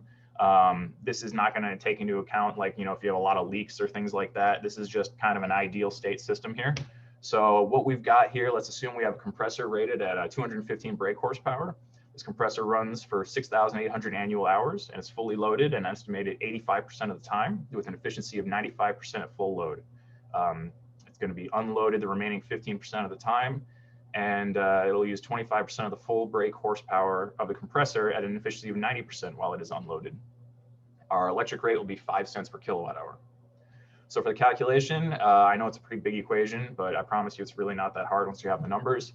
We'll multiply the brake horsepower by a conversion factor to get the kW, and then we'll multiply it by the hours of operation, the electric rate, and then the percent of time operated at the given load, and then finally the load factor. So for a fully loaded, the load factor is just 1, otherwise you just go down into fractions. All this will then be divided by the efficiency of the compressor. As you can see, the fully loaded compressor will run almost $49,000 per year, while running unloaded will incur only about $2,270 in costs. So the total annual cost of running this one in this example is around $51,000. So for the next couple slides, I'll just go over some kind of more system stuff. So here we have a diagram, typical compressed air system. Bottom left, you have 2 compressors and the control panels and motors. Following the piping up and to the right, those are directly connected to a compressed air dryer and an air filter for maintaining air quality, an air receiver for compressed air storage, and then a pressure flow controller for optimizing compressor use and stored air. The piping distribution system will then take the air to the plant end users, and a condensate drain is connected to the system to drain out all the moisture formed due to the compression of the air. You will have some additional filters, pressure gauges, regulators, valves, and other goodies based on your system and the end use, but the basics of the system will generally always remain the same. Here's a slide. I'm not going to spend too much time going into detail on this, but I just really wanted to highlight, especially if you are looking to buy or purchase a new piece of equipment, just how many different types of compressors there are. This is the compressor family tree. So, I mean, you've got a bunch of different technologies here. Each of these technologies has its own advantages and disadvantages based on the size of your system, the conditions that you're in, what you're trying to do. So I just want to definitely highlight, if you are looking to purchase a new compressor or look for a new system, make sure you do your research, because there is a lot of different options out there. Okay, so this is going to be a big slide here. So let's see, we know the basics now. What we want to know is how to analyze our system, our existing system in our plant. So there's a really great educational resource called the Compressed Air Challenge, and they recommend the following 7-step process to analyze your compressed air system. So the first thing you should do is develop a basic block diagram of your system. You really want to go through, find all those basic pieces of equipment, the big key pieces, and just design a very rough, diagram so that you understand what's in your system and where everything is and in what order they are in your system. And then after that, you want to try to measure your baseline, how much power you're using, what your pressure profile is, your demand profile, your leak load, and then calculate energy use and costs using those ballpark figures that I was showing in the previous example. After that, you can work with your compressed air system specialist to implement an appropriate compressor control strategy. So sometimes the control strategy you're using may not be ideal for your system, which we'll talk about a little bit later, and you might be able to change it to something different to actually become a little more efficient. Once controls are adjusted, remeasure to get more accurate readings of kWs and pressures and to determine the leak load, and recalculate energy use and costs. So after that, you can walk through and check for obvious preventative maintenance items and other opportunities to reduce cost and improve performance, and then identify and fix leaks and correct inappropriate uses, no costs, remeasure and adjust controls as above, and then finally begin implementation of continuous improvements in the programs. And this is one thing I want to note is this is an iterative process. You are never just going to go set your compressed air system and forget it. You always want to continuously be monitoring it, checking it, looking for leaks, making sure, especially if you make changes to your system, is it now running as efficiently as possible? Do I need to, if I made a change here by installing equipment A here, do I need to go back and change control scheme B here? So this is not something you just set and forget. You always want to be iteratively looking through it to make sure it's optimal. So going through that list here, I just want to show, here's a develop a block diagram. This is just a very basic block diagram of just a system and a plant. So you've got your compressors on the left, and in this case we have, looks like a baseline compressor 1, which is doing the full load, and then we have a trim compressor, which is variable speed, which is modulating based on the demand. We've got the aftercoolers, and then we've got the wet control receiver, which then goes into the air dryer, and then we've got their filter. We've got the dry demand receiver in this case for the system, and then after that, the pressure controller, which goes to the air distribution pipes to the plant, and then whatever your end use equipment is. So this, again, just a basic example is a block diagram. They don't have to be that complicated, but it really helps just to have something that you can quickly pull up to look at your system, especially if you're planning on changes. So once you have the block diagram in place, it's time to start analyzing your system. I highly recommend, if you can, installing pressure gauges in key areas between equipment to monitor your system's pressure drops. So routinely checking these pressure gauges can potentially find you glaring issues which can be immediately found and fixed, such as dirty filters, large air leaks, broken valves, and on and on. So just by going and seeing what your pressure drop is from gauge to gauge or from before or after a specific piece of equipment, you can very easily find leaks without even having to, put on an ultrasonic leak detector or anything like that. If there's a problem, your pressure sensors don't lie. They'll tell you something. They'll tell you that, there's something going on here and you need to go see what this is. So again, highly recommend doing this. It's really great and it's really easy to identify problems this way. All right. So in addition to that, we are going to talk about kind of 10 basic measures that you can potentially look at. We're just going to touch briefly on all 10. I'll try to provide at least an example for some of these. But I just want to kind of get your thoughts churning. Maybe some of these you've done, are familiar with, some of these you aren't. But hopefully this will help out for those of you who have compressed air in your plants. So let's start out with the most basic one. We've got compressed air leaks here. This is incredibly common. Compressed air leaks can waste up to 20 to 30% of a compressor's output, can also contribute to other system problems. You can have fluctuating system pressures, which can cause air tools and other air-operated equipment to function less efficiently. That can affect production. Excess compressor capacity. If you have a lot of leaks, your compressors are going to have to run much longer at higher capacities. You may even oversize a compressor to try to deal with it. And then decreased service life and equipment maintenance of supply equipment due to unnecessary cycling and increased runtime. And then the other thing about leaks is that they don't go away. You fix them, and then some of them come back in different areas in the next year. So you have to diligently be checking for this measure year after year after year. This is just a list of the most common areas where leaks can be found in a system and should be a high priority when looking for leaks. Any places where connections are made, like couplings, fittings, Pipe joints, thread sealants, valves, and flanges can have leaks form. Areas where equipment is attached and unattached, and equipment which requires filters or condensate traps can also have high rates of leaks if improperly installed, monitored, or controlled.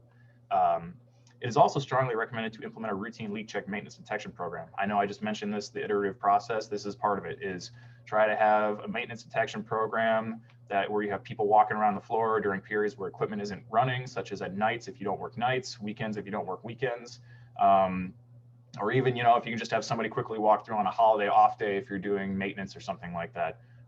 During full production, leaks can still be detected with the proper equipment, such as an ultrasonic leak detector. And also, depending on pressure drops, you can also potentially identify that there might be some leaky issues somewhere as well, just using pressure gauges. So here, I mean, this has been, we've seen these pictures several times today already, but I just want to highlight, here's an ultrasonic leak detector here on the left. This is just a very basic piece of equipment. You have headphones, you point it, you can hear them, even in a production room that's going full blast with lots of loud noises. And then the one on the right is a newer technology where it's kind of like an iPad. You point it at the pipes and it'll actually highlight the leaks for you in either green, orange, yellow, or red based on how strong of a leak it is. And then you just snap a photo of it.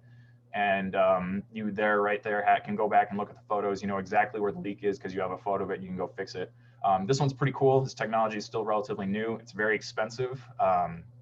I would love to get my hands on one someday, and hopefully I will. But yeah, those are, I mean, this is just the basics of leak checking. I just want to highlight each piece of equipment here. So let's calculate the total cost of leaks. So in this here, we have a table that was created by the Compressed Air Challenge and is used pretty extensively by organizations like the U.S. Department of Energy for estimating the CFM losses of typical compressed air leaks. As you can see, you have system pressure on the left and the estimated diameter of a leak going across. CFM amounts that you can get, you then turn around and plug into a simple equation to get your estimated cost for each leak. You have to account for the shape of the hole, as due to the fluid dynamics that will directly affect the amount of air being released. So for a more conservative estimate, you can use 0.61 for which you estimate to be a sharp hole, and then 0.97 for well-rounded holes. So these values will be multiplied by the CFM rates in the table that you see here. Let's do a quick example of some typical leaks. So right here, we've got a system where we did a leak check and we found 100 leaks roughly sized at a 32nd of an inch at 90 psi G. We have 15 leaks at a 1/16 of an inch at about 90 psi G. And then we also found 10 large leaks of a 1/4 inch or more at 100 psi G. So let's assume 7,000 annual operating hours for the system. We'll again assume 5 cents per kilowatt hour for electricity rate. And then we'll use a conversion factor of roughly 18 kilowatts per 1,000 CFM. So doing this calculation just to see what the costs are, the formula we will use is just cost savings is equal to the total number of leaks found times the leak rate times the conversion factor of kW per CFM times the hours of operation times the utility rate for the electricity. So looking at the calculations here, the numbers in red are the numbers that we obtained from the previous table, the rule of thumb table that we have there. And for these calculations, we assume the leaks are all sharp, jagged holes instead of the well-defined ones for a more conservative estimate. So that's why we've got the 0.61 there instead of the 0.97. As you can see, the biggest takeaway here is that as the leaks get bigger, the cost of air being wasted dramatically increases. Further highlighting the importance of making sure those leaks get found and repaired regularly, especially the ones that you can hear with your ear. If you walk by something and you hear hissing, that's generally going to be a big one for sure, if you don't need an ultrasonic leak detector to hear it.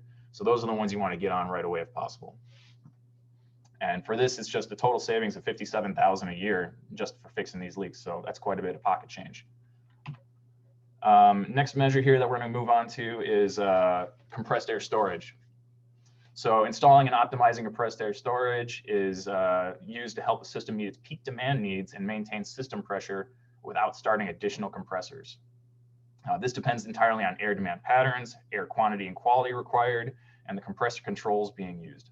So if there's a piece of equipment which requires a very high load of pressure, which kicks on intermittently, getting air supplied from the storage tank may eliminate the needs of an additional compressor kicking on and reduce the overall pressure fluctuations in the system. So depending on the situation, system-wide storage or local to the end-use storage may be the optimal solution for your system. So let's see, how do you do it? Well, let's perform a system review. When looking to see if storage would be appropriate, go back to your block diagrams, review your block diagrams, review your pressure readings and the baseline demands of your system.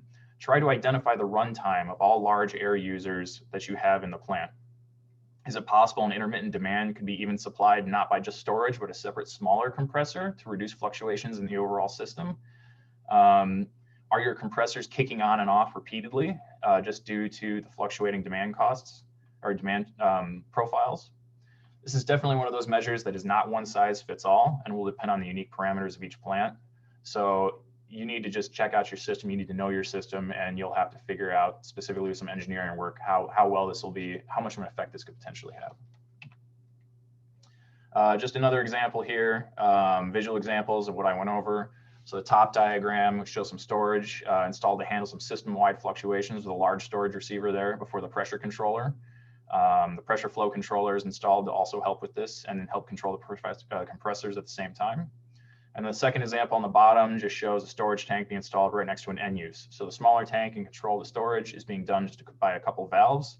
And then it's generally cheaper to install a secondary storage receiver than it is to install a much larger system-wide storage receiver. So that's why it's important to look and see, do you have one specific piece of equipment that has fluctuating demand compared to the rest of your system? If so, maybe the more localized storage receiver will be the cheaper option for you. So that's that measure. For condensate drains are important for maintaining the quality of a system. However, depending on the technology, the process of draining that condensate from your system, you can also lose out on significant amounts of compressed air as well. And with the drain acting like an intermittent leak on the system. There's a bunch of different types of condensate drains. And what I wanted to do here for this presentation is just highlight those. I know this table's got some pretty small text, so I'll try to go over this pretty quick. We've got the first and most basic method of draining condensate, which is just a manual valve. So you have somebody, an operator will go open the valve at predetermined times. They'll get rid of the condensate and the condensate will flow out and they close the valve. Obviously, this method is very low on costs, but it's very high on potential error, as the operator can either leave the valve open too long, which results in significant air losses from the system, or they close the valve too early and not remove all the condensate from the system. Human error is very much a thing, and despite the fact it's not costing anything to do this system, you could potentially have some pretty big costs down the line in maintenance and poor air quality for the system. So that's the manual operation. The next one is the level operated mechanical floating traps. These traps are designed to operate automatically based on when they're needed. However, due to the design, they can run into some significant issues. They require considerable maintenance and are prone to blockage from sediment in the condensate. So they've also been known to get stuck either open or closed, leading to air losses or decreased air quality. And the technology has been improving over the years, but it can still become unreliable if not regularly checked and maintained. So this is something you definitely can't set and forget. You need to very frequently check it. So as the technology has evolved, the third method that's come out is using a solenoid operated drain valve. This is just a timer-based option which can be set to open and close for preset adjustable intervals. So you can set it to open and close, and you can set it to open for how long until it closes. Well, this can be a good option for a steady state system with little change in demand. Any system which has variable demand may generate more or less condensate than the programmed drainage interval will require, leading the valve opening and closing for not nearly enough time or for a period of time with little condensate present, which then results in just air leaking out. Continuous monitoring and tinkering with the intervals is required to get the maximum efficiency out of this type of trap. So again, you can't just set and forget. You need to make sure that you're keeping track of it and try to match it to your condensate buildup.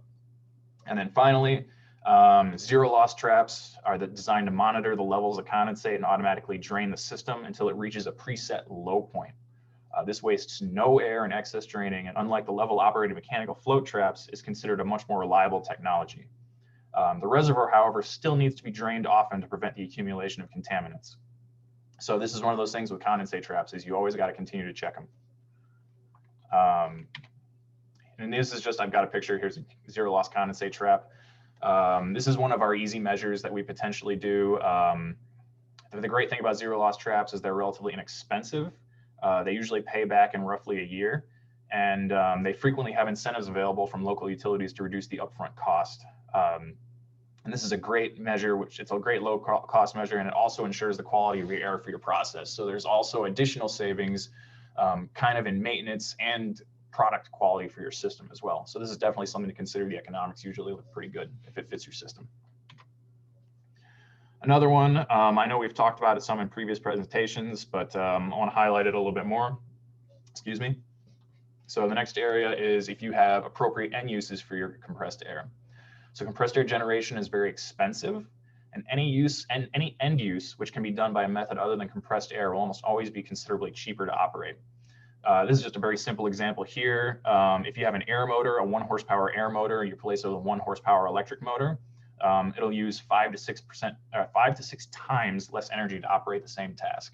Now, again, this is not a one size fits all solution. Sometimes air motors will be able to do things that electric motors can't. So you need to be careful and do the engineering homework to make sure that this applies for you. But every single time you replace a air motor with an electric motor, you're going to get 5 to 6 times reduced costs just based on how they work. Next slide here. Again, I just wanted to show a reference table of common air-based uses, which can be replaced by more efficient alternatives. A couple things I want to highlight here. Idle equipment, of which I've already is an important one to consider. Wasted air on idle equipment can get out of hand in a hurry. Another one is abandoned equipment. If you're no longer using a piece of equipment, make sure you disconnect your air supply to it. Otherwise, it'll just be a drag on your overall system, and you won't be able to get accurate measurements of your demand needs. A couple more examples of what I've seen when going out on assessments. I've seen holes poked into compressed air hoses near working stations to provide cooling for the workers. So there's basically gigantic leaks. While not always possible, if you can just operate a fan for cooling at a station, it's a much cheaper solution than using the compressed air. Going back to the idle equipment, I've seen compressed air being used in personnel hoods at paint shops for plants, for operators as cooling. They may or may not be able to replace with a fan. However, in the instance that we watched, the employees then went on breaks for lunch. They put the hoods down and the compressed air was just continuously blasting out of the hood during the entirety of the lunch break. So this is another one where not only they could potentially install valves or manual valves to turn those off when they're not in use. The equipment was just idling and the air was wasted. And then finally, another one that we've commonly seen is hand tools used for cleaning and blowing chips out of the way. For cutting, we're not set to automatically turn off when not in use and would frequently just be dangling next to a station blasting air while not in use. So a simple upgrade with like a squeeze handle to allow air to flow out will save them a significant amount of energy. Here's just another example of the savings that can be achieved through replacing some of these inappropriate uses. On the table here, you can see old equipment on the left and then replacement equipment on the right and the reduction in CFM which will result. So the handgun replacement will result in a reduction of 150 CFM, while the rest of the upgrades will eliminate the compressed air use entirely. Using a formula here, I know there's a lot of math in my presentation, I'm sorry, but I still think it's useful. We can simply multiply the kilowatts per CFM conversion rate by the CFM savings, the hours of operation, and the electricity rate to get the total annual savings from these measures. It should be noted that you will still have to factor in the cost of running the new equipment before you get the final net savings. So these are replaced with electric motors and actuators, and you'll actually have to calculate out what the new cost of running those will be and then subtract it from this cost to get your final savings. It should be pretty significantly less though. Another measure that I want to talk about here is especially making system changes, is to make sure the piping system is efficient as possible. And this is particularly important for older plants. So the older a plant is, the more changes and iterations a plant's compressed air system will go through. This can be due to potentially new ownership of a plant. One company moves out, another company moves in. They don't know exactly what they got. Changes in process or product design, the addition of new technologies, or even the addition of a new plant footprint. So you're opening a new wing of your plant.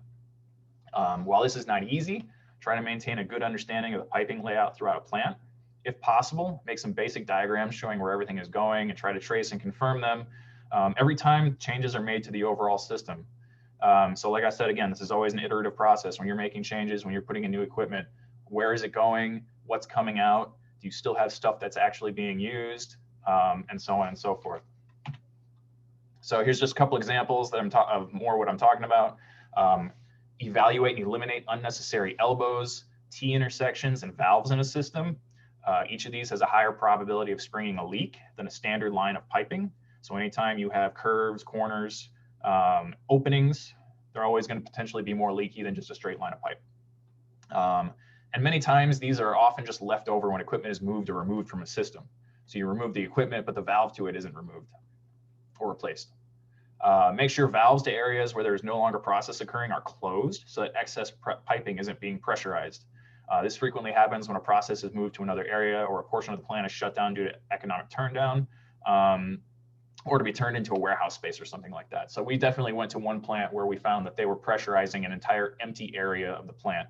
The compressed air pipes are still going there, but they hadn't used anything there for years. So we just had them go install a valve and shut that area off. Reevaluate and install new piping for a system if new process lines or configurations allow for a significant decrease in piping from the compressed air system. Examples for this include a system which was routed up and around something that was then later removed. So is it possible to eliminate the excess piping, the 3 or 4 elbows you had to go up and around this, and just go straight through the now empty space with a straight pipe? Maybe the compressor has been moved or a secondary compressor has been installed. With new compressors moving around, can you reduce the amount of piping you have if it's been moved closer to the process end use? Maybe instead of going all the way around a wall, you can go straight through it to the process if that saves you like 30 feet of piping or something like that. So these are all kind of little things that you should consider when you're looking at your system. And this last one is probably the toughest to consider, but still worth mentioning, is the weight of the piping causing strain on your joints. Do you have hanging pipes that are just kind of free hanging without enough proper support, causing the pipes to sort of bend and have a lot of strain on their ends? Do you have pipes going through hot areas with ovens nearby, or pipes going through areas with rapidly changing temperature profiles, which causes them to swell and crack? These are things that try to consider and try to avoid. So continuing on with the temperature theme, we come to our next measure, which is setting up ideal conditions near the air intake and avoiding environmental pitfalls. The environment in which air compressors are placed has a direct impact on how they run and their efficiency. So you're going to want to keep your compressed air inlet in areas free of moisture, dust, or contaminants from nearby process if possible. These can build up on internal components such as valves, impellers, rotors, and vanes, and not only reduce the capacity of your system, but also lead to the reduced lifespan of your equipment and increased maintenance as well. You're going to also want to try to keep compressors in cooler areas if possible. Cooler air is denser and easier to compress, which will require less overall energy. So compressors with intakes located near hot ambient temperatures can run at higher capacities than required. So I've just got a couple more examples here of how to apply this measure. If possible, either move your compressors away from the environmental contaminants that are being produced, or move your process away from the compressors. I know for many plants which are running on limited space, this may be tough or near impossible, but anything that can be done to improve that air quality will have an impact on your system and your maintenance costs.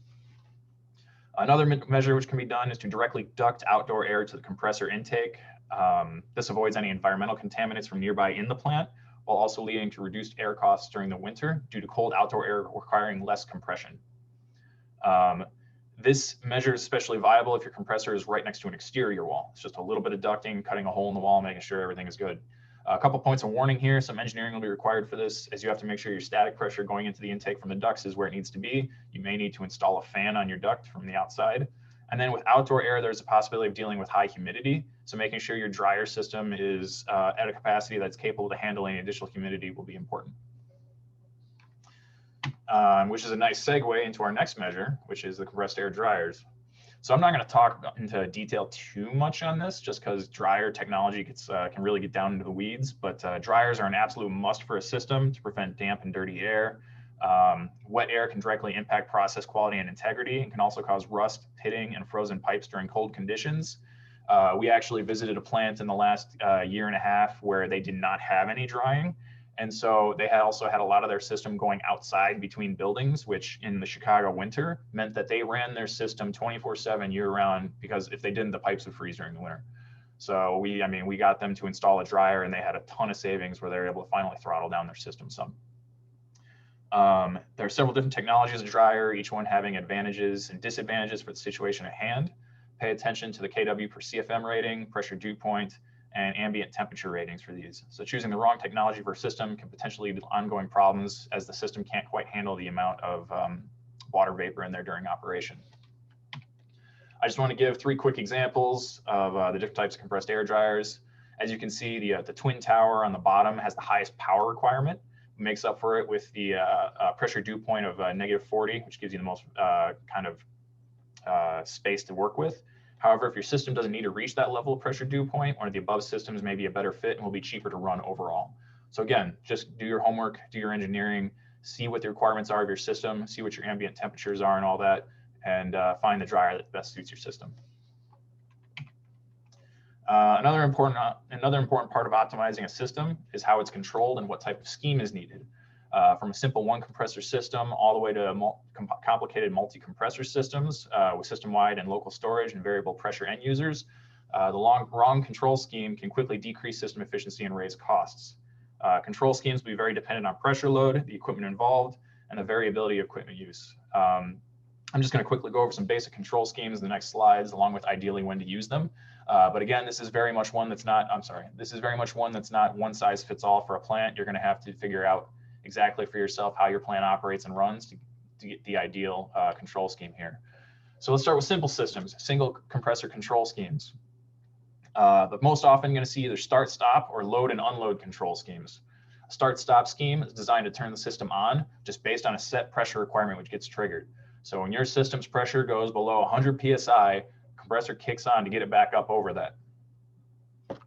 This scheme is great for avoiding maintenance issues. This scheme is great for just a very basic system. But the problem is if your system is very leaky or has lots of variable equipment use causing rapid pressure changes, your compressor motors are cycled on and off over and over and over, and it can overheat and wear them out, or just dramatically lower the lifespan of them and increase your maintenance costs. So another scheme that's come up with to try to deal with systems that are, instead of just being fully loaded all the time or with very set loads, have variable loads, is the load-unload control scheme. This is designed to allow the motor to run continuously. However, the compressor will unload when discharge pressures are over a certain threshold. So it'll consume 15 to 30% of the full load energy requirements when delivering no work when unloaded.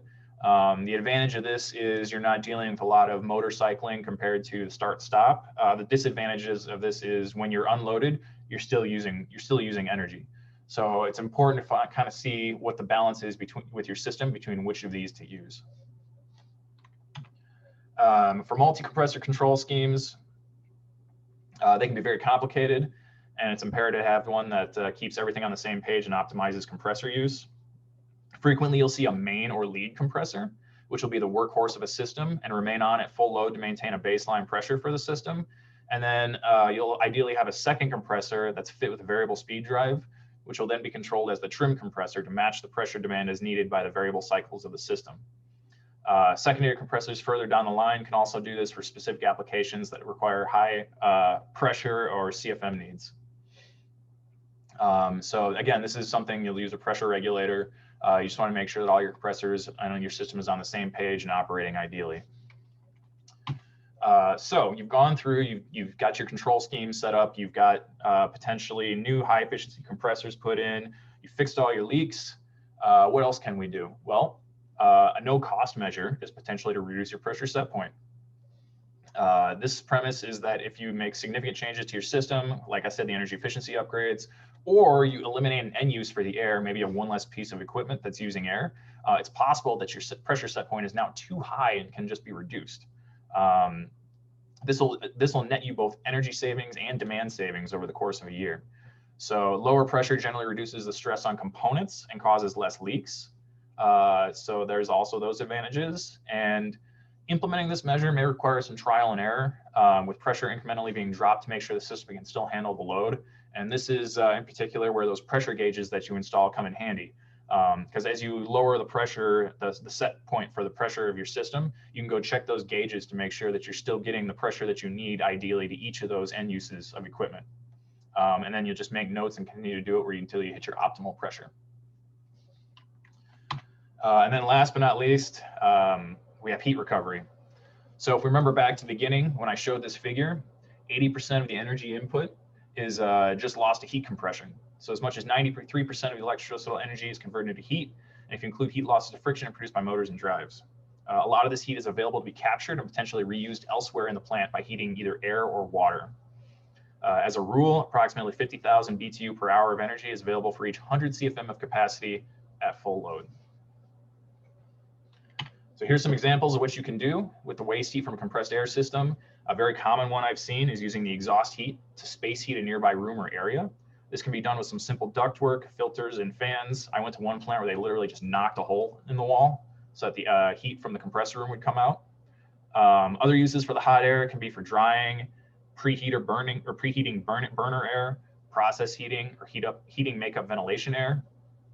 This exhaust can also be used to heat water for plant systems, such as feed water for boilers, industrial cleaning processes, plating, heat pumps, and for large laundry operations.